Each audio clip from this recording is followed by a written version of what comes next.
les armes de Dieu. Portons les armes de Dieu.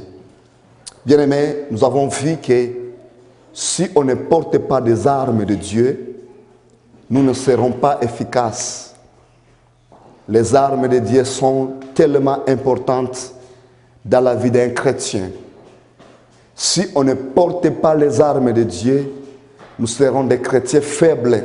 Et si nous portons les armes de Dieu, il sera compliqué que les ténèbres jouent avec nous. C'est sûr, nous serons combattus.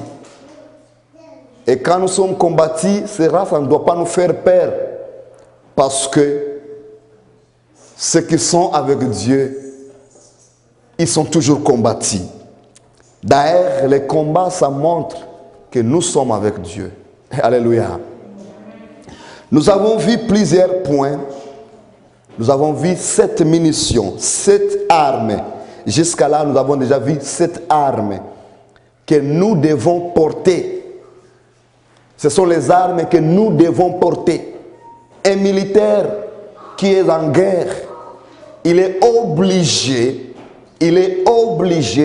de porter toutes ces munitions.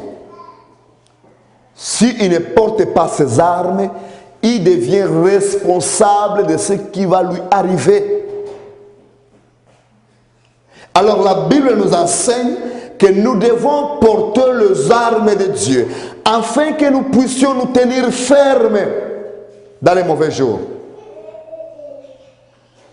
Si on ne porte pas les armes de Dieu, il est compliqué, il est difficile que nous tenions fermes contre le ruse du Satan. Aujourd'hui, nous avons plusieurs chrétiens qui sont faibles devant le système des ténèbres, très faibles. Pourquoi? Parce qu'ils ne portent pas les armes de Dieu. Nous avons dit que les armes de Dieu que nous parlons ici, ce sont les fruits du Saint-Esprit. Bien-aimés, aujourd'hui les gens sont concentrés aux dons du Saint-Esprit. Nous ne sommes pas contre les dons du Saint-Esprit. Nous ne sommes pas contre la puissance de Dieu. Nous croyons à la puissance de Dieu. Nous croyons à la grandeur du Tout-Puissant. Mais nous savons que Satan fait aussi des prodiges et des miracles. Une seule chose qui va nous distinguer entre nous et les ténèbres, c'est lorsque nous portons le fruit du Saint-Esprit. Alléluia. La première arme, nous avons dit que c'est la vérité. Un chrétien qui vit dans le mensonge, je suis pitié de lui. La deuxième, c'est la justice. Jugeons selon la justice. Les gens qui jugent selon les sentiments, selon l'apparence. Jugeons des choses selon la justice. La troisième arme, parlons de Jésus, l'évangile de paix. Bien-aimés, témoignons Christ. Les gens ne témoignent plus Christ aujourd'hui. Ils ont le temps de parler de n'importe quoi, sauf de parler de celui qui a été crucifié pour eux. Et ça nous flagellise. Et les sataniques avancent, ils progressent. Et les chrétiens reculent. Les chrétiens sont malheureux. Ils sont les gens qui se lamentent, les gens qui pleurent. Tandis qu'on devrait être mieux, plus que eux. Mais ils sont loin de Dieu. Mais quand on regarde la vie des chrétiens aujourd'hui, nous semblons aux morts. Socialement, c'est sûr, spirituellement, nous sommes plus forts. Mais socialement, les chrétiens, on ne les parle même pas dans les communautés les plus fortes, les plus puissants. Pourquoi? Parce que nous avons mis à côté des choses plus importantes qui sont les fruits du Saint-Esprit. La quatrième, c'est la foi en Dieu. Bien-aimés, nous avons vu que la foi, c'est une démonstration des choses qu'on ne voit pas. N'attends pas que Dieu me bénisse pour que tu croies que j'ai Dieu. Je ne dois pas attendre que Dieu t'élève pour que je croie que tu as un Dieu. Crois que j'ai un Dieu. Parce que lorsque Dieu m'élèvera, tu vas en profiter. Mais si tu ne crois pas que j'ai un Dieu, au moment où Dieu manifestera sa grandeur, tu auras honte de moi. La foi, c'est une démonstration des choses qu'on ne voit pas. Il y a les gens qui attendent de voir la main de Dieu pour qu'ils croient que nous avons Dieu. Je regrette pour eux. Nous devons croire que nous avons Dieu, afin que notre foi puisse aller chercher notre miracle. Amen. C'est la foi qui appelle des miracles. Mais le miracle n'appelle pas la foi. Le miracle appelle l'action de grâce. Lorsque Dieu agit, nous le bénissons. Alléluia. Ça, c'est la quatrième munition que nous devons porter. Quand des choses vont mal, c'est là où nous montrons aux hommes que nous croyons à un Dieu, car la foi, c'est une folie pour ceux qui périssent. Ils pensent que nous perdons notre temps. On ne perd pas le temps. Nous sommes contaminés par l'Esprit de Dieu. Il est à nous.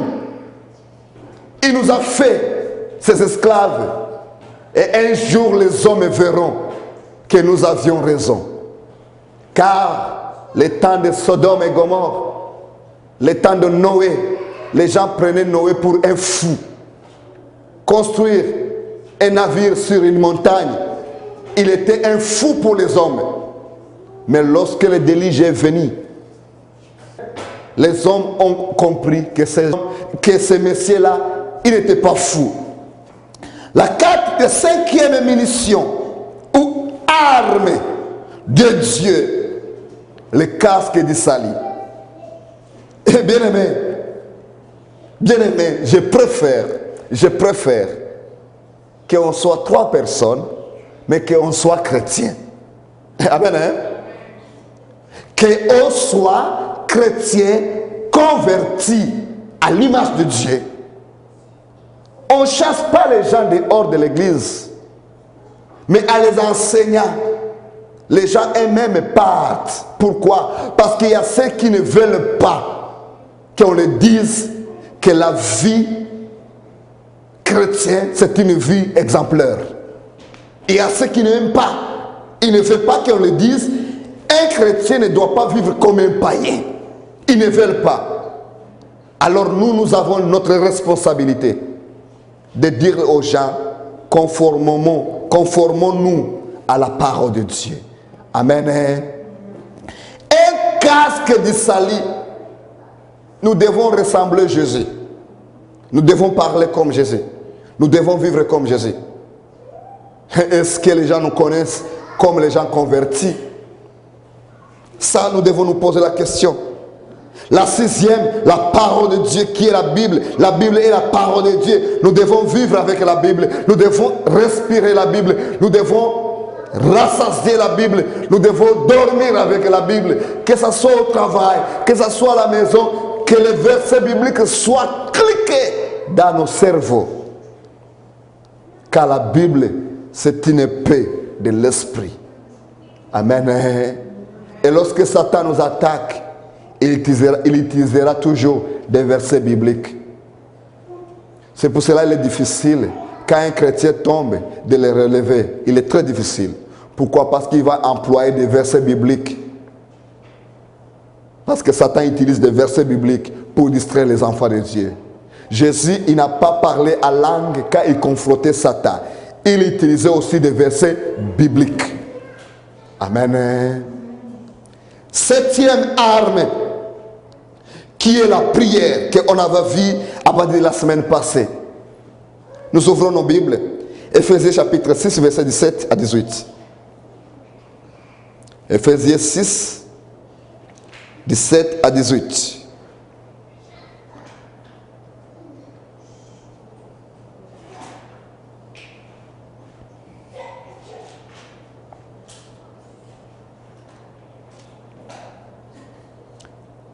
Nous allons aller directement au verset 18. Éphésiens chapitre 6, verset 18. La Bible nous dit ceci. Faites à tout temps, par l'Esprit, toutes sortes de prières et de supplications. Veillez à cela. Je répète. Veillez à cela. Je répète. Veillez à cela. Je le répète encore. Veillez à cela. Le mot veiller est très important ici. Faites à tout temps toutes sortes de prières et veillez à cela. Bien-aimé, avec une entière persévérance. Bien-aimé, ici, la Bible il est en train de nous dire des choses très dures. La prière, c'est la seule moyen efficace de communiquer avec Dieu. Alléluia. Quand tu es dans la prière, tu es en contact avec Dieu. Satan, il te laissera prophétiser. Satan, il te laissera parler de Dieu. Satan, il te laissera prêcher l'évangile. Satan, il te laissera parler à langue. Mais Satan ne te laissera jamais à l'aise si tu te tiens debout dans la prière. Alléluia. Ça, c'est la seule chose que Satan combat avec toute sa force. C'est la prière. Lorsque tu commences à prier, tu entreras dans les dimensions que la chair ne peut jamais expliquer ni comprendre. Amen. La prière est la force d'un chrétien. Satan pourrait être à l'aise dans une église parce que tout marche bien. Mais Satan ne peut pas être à l'aise dans une église où il y a des hommes et des femmes qui se tiennent debout pour intercéder. Alléluia. La prière. La prière, c'est une fait. C'est une arme de destruction massive spirituelle. Quand tu te tiens debout pour prier, oh, il y a des choses que l'œil ne voit pas, que l'oreille n'entend pas, que les mains ne touchent pas, mais dans le monde spirituel, sont paralysés. Amen. Parce que tu pries. La Bible dit, veillez à cela. Premier point, pourquoi veiller? Matthieu chapitre 24, 26. Pourquoi veiller? Matthieu 26, 41.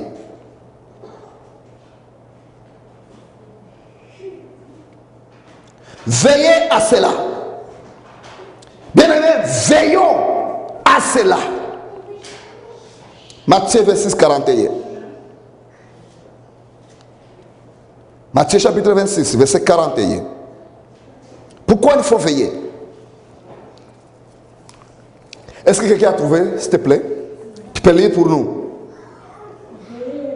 Veillez et dans la tentation. Veillez et priez, afin que vous ne tombiez pas dans la tentation.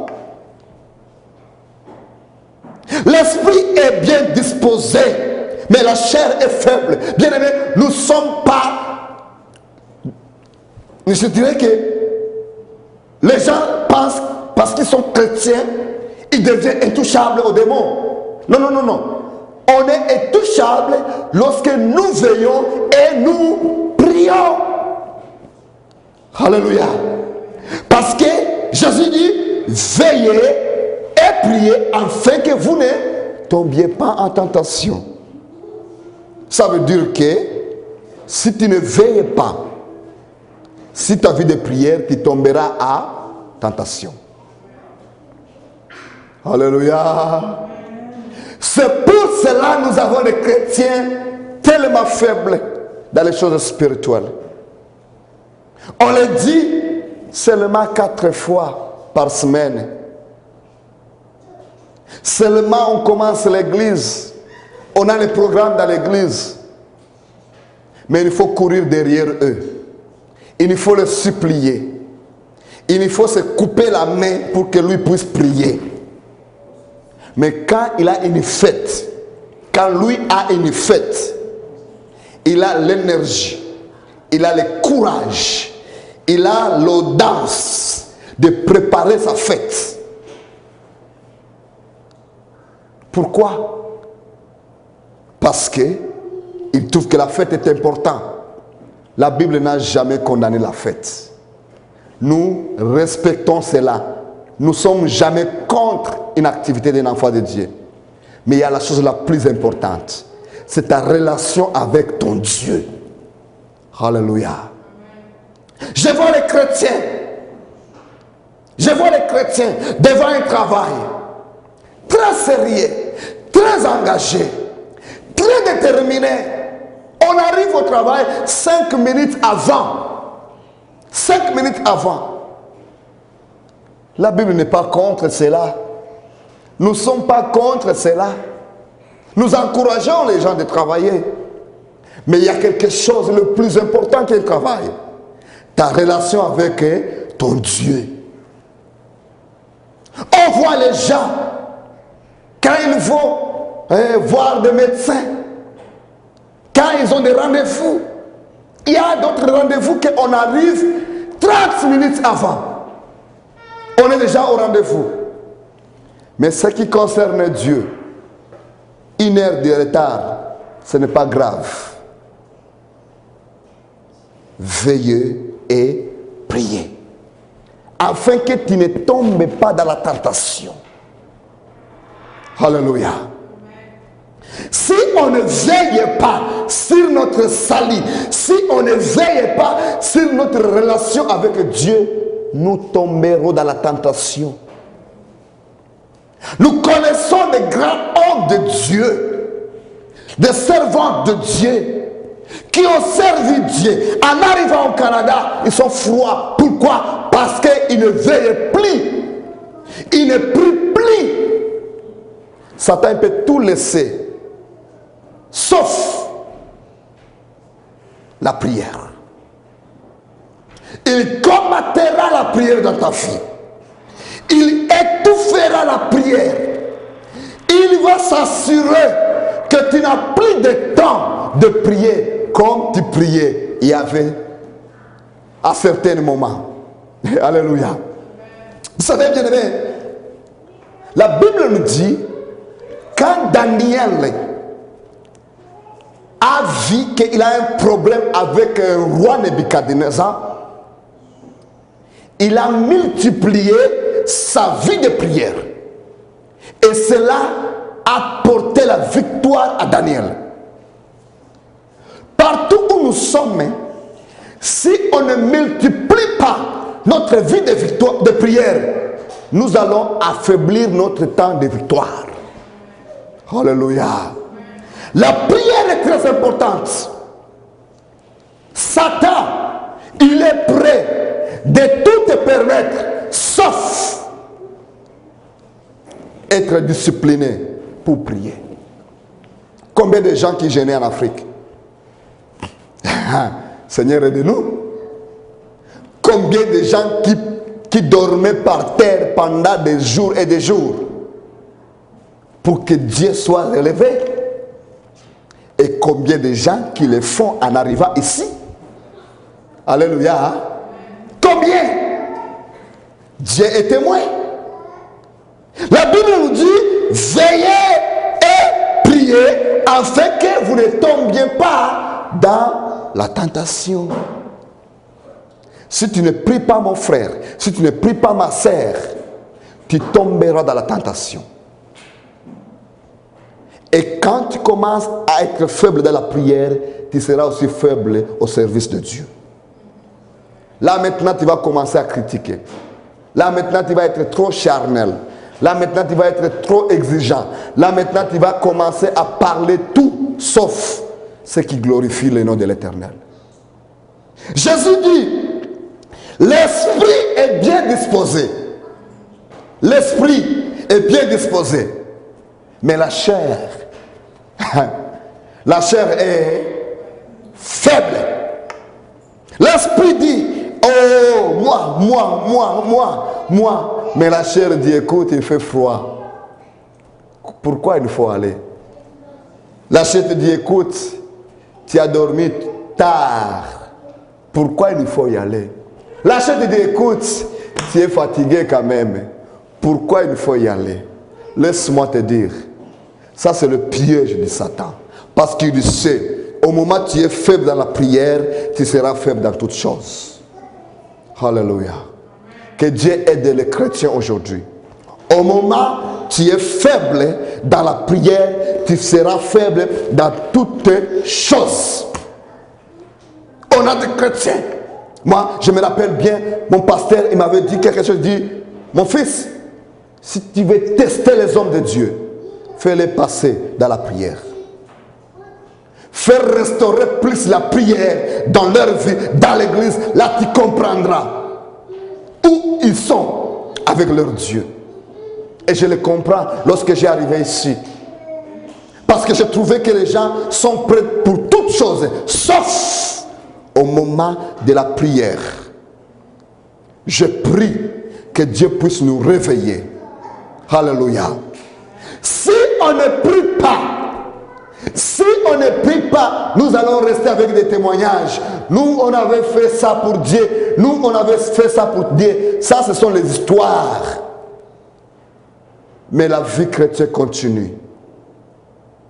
Prions pour que nous ne tombions pas dans la tentation. Ce n'est pas seulement la relation avec Dieu. Il y a beaucoup de tentations. Il y a beaucoup de chrétiens aujourd'hui qui ne sont plus des chrétiens. Pourquoi? Parce qu'ils ont minimisé la prière. À chaque fois, à chaque seconde que nous nous réunissons pour prier, nous restaurons notre relation avec Dieu. Cela n'est pas bon pour Satan, mais il est bon pour nous. Alléluia. Continuons Éphésiens. Éphésiens.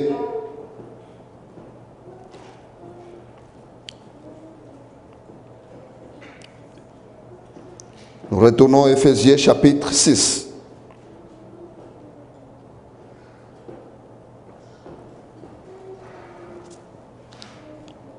Veillez à cela. Avec une entière persévérance. Et priez pour tous les saints. Si on lit le verset 12, le verset 12 nous dit ceci: car nous n'avons pas à lutter contre la chair et le sang.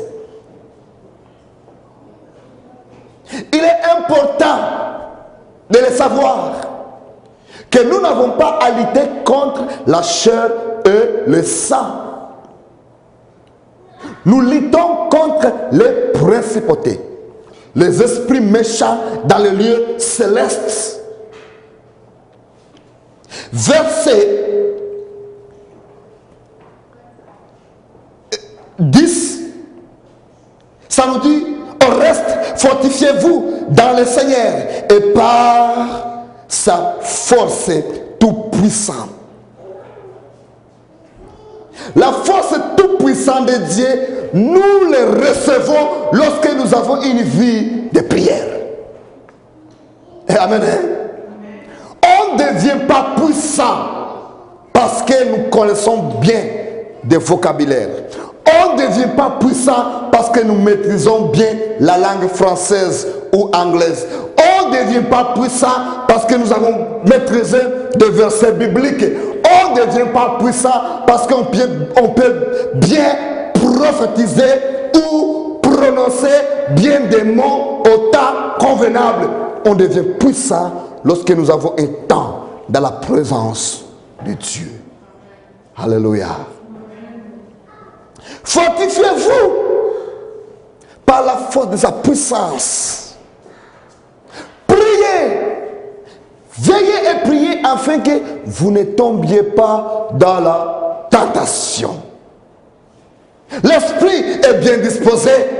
L'esprit veut prier. Mais la chair,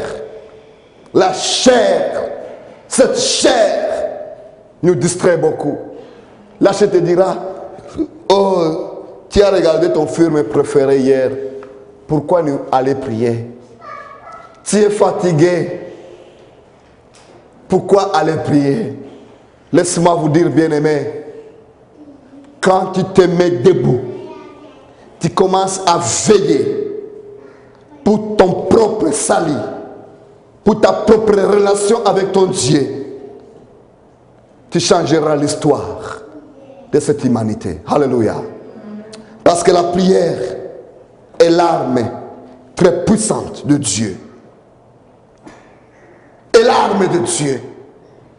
Si nous prions, si nous avons une vie de prière, si nous sommes déterminés, nous sommes disciplinés de prier, nous allons avancer. Alléluia. Parce qu'il y a d'autres choses que nous ne trouverons jamais la réponse physiquement. Jamais. Que tu plaires ou pas, tu n'auras jamais la réponse. Tu auras la réponse lorsque tu te mets debout devant le Seigneur. Tu pries, tu pleures, tu invoques son nom. Là, tu auras la réponse. Amen. Parce que Dieu est bon. Avec persévérance et prier pour tous les saints. Ouvrons 1 Thessaloniciens chapitre 5, verset 17. 1 Thessaloniciens chapitre 5, verset 17.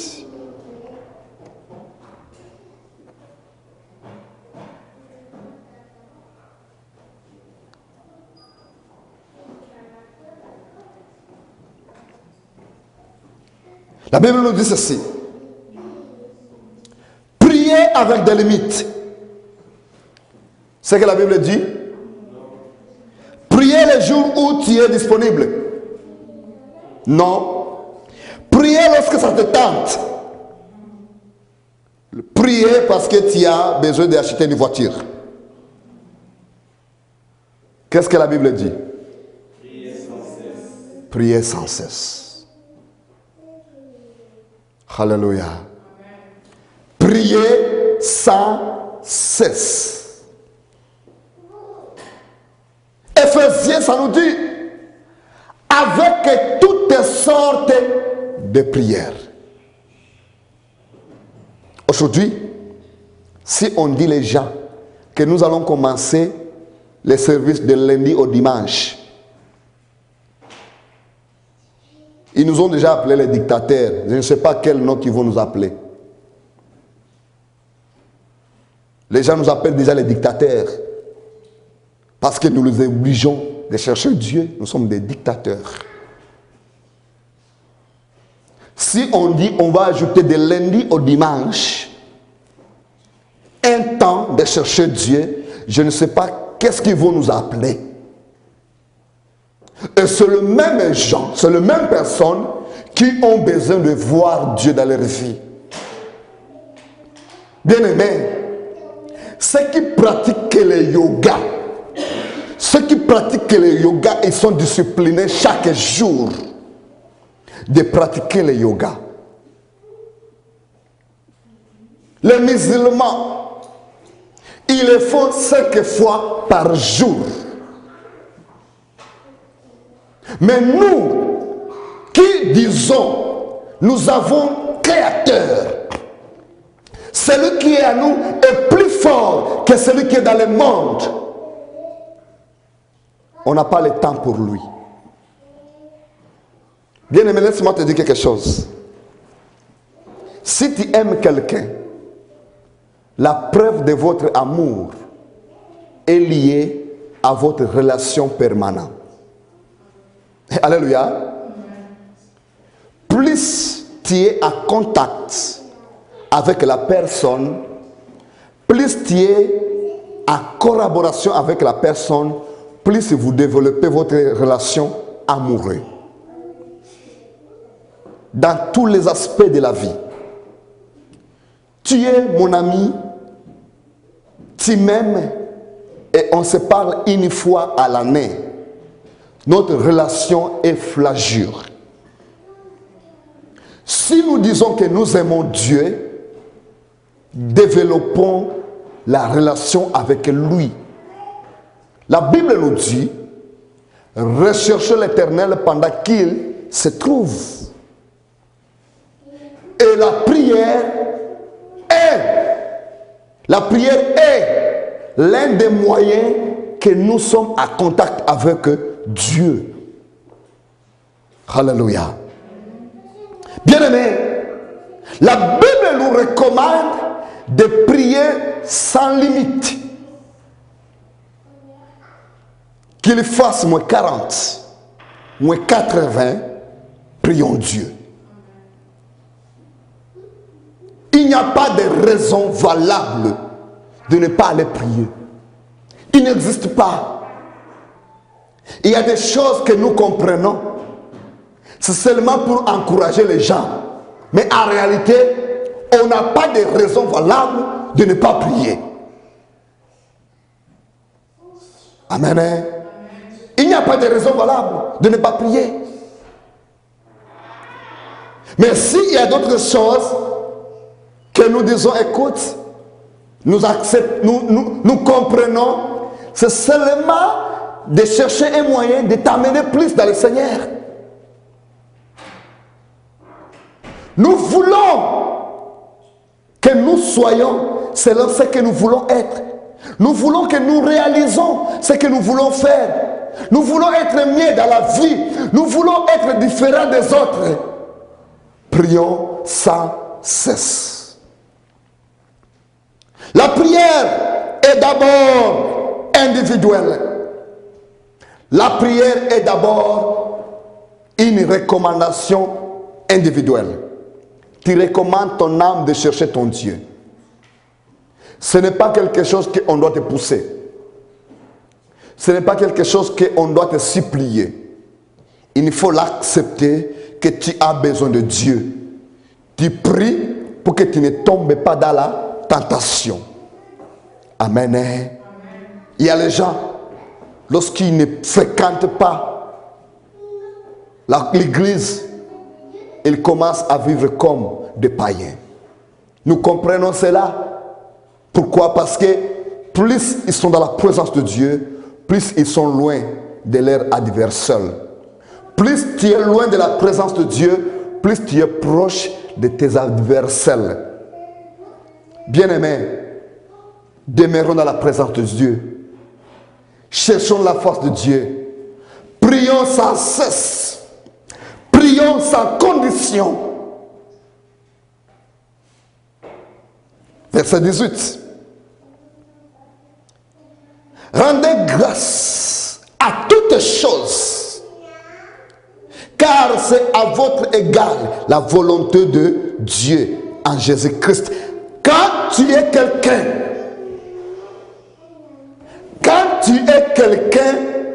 qui a une vie de prière, ne te lamente pas. Amen. Hein? Ça, c'est un comportement de quelqu'un qui prie. Quand tu as une vie de prière, il ne faut pas vous lamenter pour votre vie. Rends grâce à Dieu pour toutes choses. Amen. Hein? Rends grâce à Dieu pour tout ce qui t'arrive. Priez sans cesse et rends grâce à toutes choses. Pourquoi il faut rendre grâce à Dieu à toutes choses? Parce que quelqu'un qui prie, c'est quelqu'un qui a l'assurance que son Dieu exaucera sa prière. Alléluia. Peut-être ça pourrait prendre du temps. Ça pourrait prendre des années. La Bible nous dit que l'ange dit à Zacharie, Zacharie, ta prière a été exaucée. Mais Zacharie a prié pendant combien d'années? Alléluia. Quand on a une vie de prière, on ne s'inquiète pas parce que des choses ne sont pas encore venues.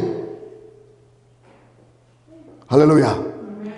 Nous rendons grâce à Dieu. Nous disons merci Seigneur parce que nous croyons que nous possédons ce que nous demandons. Jésus dit, tout ce que vous demanderez en prière, croyez-le que vous le recevez. Croyez-vous? Croyez-le que vous allez recevoir. D'où, quand tu as une vie de prière, même si des choses semblent être mauvaises, même si des choses semblent être compliquées, rends grâce à Dieu. Amen. Rends grâce à Dieu. Parce que la Bible nous dit, rendez grâce à toutes choses, mauvaises ou bonnes. En toutes choses. Bénis le nom de l'Éternel pendant que des choses vont mal. Bénis Dieu. Au moment où tu te tiens debout dans la prière, l'Éternel Tout-Puissant ne te décevra jamais. L'ange dit à Zacharie, Zacharie, ta prière a été exaucée. Ta prière a été exaucée. Pendant combien de temps cet homme priait pour que Dieu lui donne un enfant? Zacharie n'était pas un pécheur. La Bible nous dit qu'il était irréprochable, lui et sa femme. Il servait Dieu, irréprochable. Il servait Dieu. Il priait pour avoir un héritier, pour avoir un enfant. Ils imploraient Dieu. Ils priaient jour et nuit. Avec persévérance. Le temps de Dieu est arrivé. Bien-aimé, le temps de Dieu arrivera. Alléluia. Et lorsque le temps de Dieu arrivera, les hommes verront que tu n'as pas été fou. Amen. Parce que la prière, elle nous amène à contact avec Dieu. La prière est une clé qui ouvre la porte pour parler avec Dieu directement. Amen. Prions sans cesse, sans limite. Je m'étonne, il y a même des chrétiens qui sont fiers. Parce que je ne peux pas venir prier demain. Pourquoi? Parce qu'il y a la tempête. Il dit c'est bon. Si demain il y a un travail, tu appelleras ton boss. Tu lui dis patron, je ne viendrai pas travailler parce qu'il y a la tempête. Ils te mettront dehors. Le travail, on ne peut pas appeler pour dire on ne viendra pas parce qu'il y a la tempête. Mais la prière, on a ce courage de le dire et de le faire. Au même moment, nous espérons que le monde verra que nous avons Dieu. Bien-aimés, je ne suis pas là pour vous décourager, mais je vous le dis, c'est très difficile que tu voies Dieu si tu ne comprends pas qu'il faut te sacrifier pour ce Dieu-là. Alléluia. Il faut que nous comprenions que nous devons nous sacrifier pour ce Dieu-là. Pas parce que Dieu a besoin de nos sacrifices. Non. Dieu nous exige de se sacrifier pour lui, pour que nous comprenions la valeur de ce qu'il va nous accorder. Alléluia. Vous savez, quelqu'un qui n'a jamais touché $1 million, tu lui donnes $1 million aujourd'hui, il peut le gaspiller n'importe comment. Il peut le gaspiller n'importe comment. Mais quelqu'un qui travaille dur pour gagner son $10, il travaille dur pour gagner son $10. Si tu lui donnes $1 million, il va garder ça jalousement. C'est clair, n'est-ce pas? Pourquoi? Parce qu'il comprend l'importance de l'argent. Il a trop souffert pour obtenir ce qu'il a. Il ne peut pas le gaspiller n'importe comment. On voit les enfants des présidents ou des hommes riches dans nos pays. Ces enfants-là niaisent avec l'argent. Pourquoi? Parce que leurs parents, ils volent, ils pillent les pays et ils obtiennent l'argent facilement et ils dépensent l'argent facilement. Mais quelqu'un qui travaille dur pour gagner son pain avec son $100, son $200,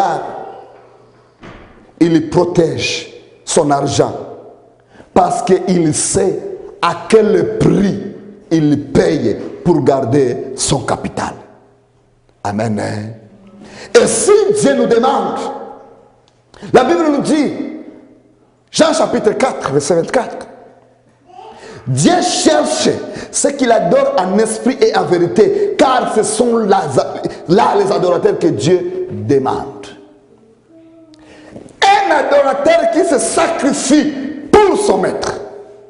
Quelqu'un qui est prêt de payer le prix, de faire souffrir son corps, sa famille, ses biens, ses loisirs pour pleurer à Dieu.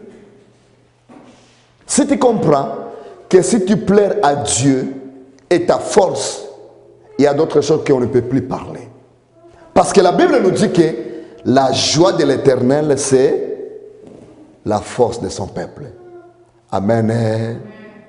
La joie de Dieu, c'est ta force. Et pour que tu rends Dieu heureux, tu dois faire des actes qui montrent que tu l'aimes. Et des sacrifices font partie des actes qui montrent que nous aimons quelqu'un. Celui qu'on aime, on se sacrifie pour lui. Dieu nous a aimés, il a sacrifié son fils pour nous. Il a prouvé l'amour par les actes. Nous aimons Dieu. Nous sommes tellement spirituels. Nous aimons tellement Dieu. Mais pour les sacrifices, non. Dieu va comprendre. Pour les sacrifices, Dieu va comprendre. Mais nous aimons Dieu. Tellement nous aimons Dieu. Tellement nous aimons Dieu. Mais pour les sacrifices, Dieu comprendra. Bien-aimés, sortons dans les pièges du malin. Alléluia. Ta vie devant Dieu est importante. Ton réussite dépend de ta détermination pour ton Dieu. Ton élévation financière, physiquement, sociale, spirituelle dépend de ta détermination pour ton Dieu. Prie sans limite. Amen. Prions sans cesse. Et nous allons toucher le cœur de Dieu. Ceux qui le cherchent, ils le trouveront. Il est le rémunérateur de ceux qui le cherchent. Et nous cherchons Dieu par une seule voie, la prière. Lèvons-nous, on va prier. Lèvons-nous, on va prier. On va intercéder. On va implorer Dieu qui nous fait grâce. Que cette année, on soit les hommes qui vont prier, qui vont se mettre debout. Les hommes et les femmes qui intercèdent. Parce que l'année 2015, comme je vous avais dit, que c'est une année stressante. C'est une année stressante. Et quand je vous avais dit au veillées, le lendemain matin, non, le lendemain soir, j'ai vu à la télé, même les journalistes confirment que 2015 ça sera une année très difficile financièrement dans plusieurs pays, dans plusieurs familles, politiquement dans plusieurs pays. 2015. Mais Dieu est fidèle. Il nous a promis que 2015, il va nous faire grâce. Nous allons avoir l'augmentation d'une vie de prière. J'aimerais que nous prions, que Dieu nous fait grâce, que nous soyons les hommes et les femmes qui vont se mettre à la brèche, qui vont commencer à intercéder dans toutes les conditions possibles. Parce que Dieu seul sait pourquoi. Il sait le pourquoi. Il veut que nous prions plus fort, plus beaucoup, plus que jamais. Il sait pourquoi. Parce que la prière, c'est une ressource. C'est une ressource. La prière, c'est une nourriture. C'est une vie que nous allons accumuler.